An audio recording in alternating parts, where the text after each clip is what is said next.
Hello everyone, in this video we're going to talk about probability and likelihood.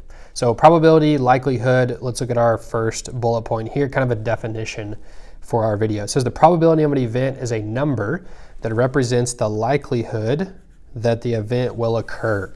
All right, so probability is kind of like chance. So what's the chance that it's going to rain today? Or I have a coin, what's the chance or what's the probability that it lands on heads if I flip it, right?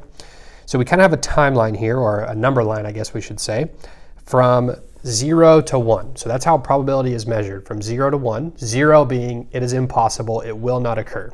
1 being it is absolutely certain, it will occur.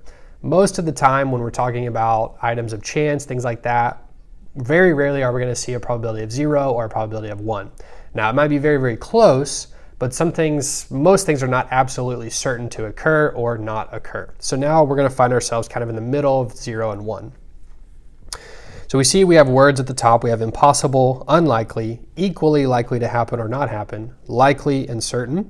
Those words are associated with a fraction, a decimal, and also a percent. Now the fraction, the decimal, and the percent, obviously that's just a conversion between those three different ways to write a number, but we could see probability represented as a fraction, a decimal, or a percent. So if we have a 1 out of 4 chance, that would be a 25% chance, 0.25% chance. That is unlikely to happen. Could it happen? Sure, but it's unlikely. Now we're moving on to a half. This is a 50-50 chance, right? It is equally likely to happen as it is to not happen. So notice the closer we get to 1, the more certain the event is to occur. Now we have a 3/4 chance, or a probability of 0.75, or a probability of 75%. So this event is likely to occur, right? Let's say we do something 4 times.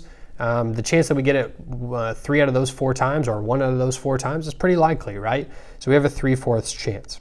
Okay, and then lastly we have certain, which is represented by the number 1, which is 100%, right? So there's a 100% chance that it's going to happen. Okay, so let's look at our 2 questions and let's see, what is the probability? What word would be associated with the probability that we have for these events to occur?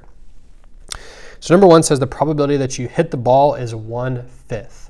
Okay, so we could think about 1/5 in terms of where it would fit in our number line here.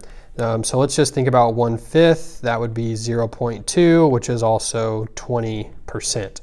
So that would fit somewhere around here, right? So it's already less than unlikely to occur. So we're just going to say this is unlikely to occur, right? So I guess we're not very good at whatever sport we're trying to play where we got to hit a ball. So baseball, cricket, softball, apparently we're not that great at hitting the ball, okay, which is okay. But it's unlikely to occur for number 1. Number 2, there's a 100% chance that the temperature will be higher than 0 degrees Fahrenheit tomorrow. So obviously sometimes depending on the time of the year, your location, sometimes there is a 100% chance that we can make a claim such as this. So there's a 100% chance. So we see 100%, it is located right here. So this is certain to occur, all right? So we just did 2 examples here, but you can kind of see how we could apply this concept to multiple examples, multiple fractions and percents.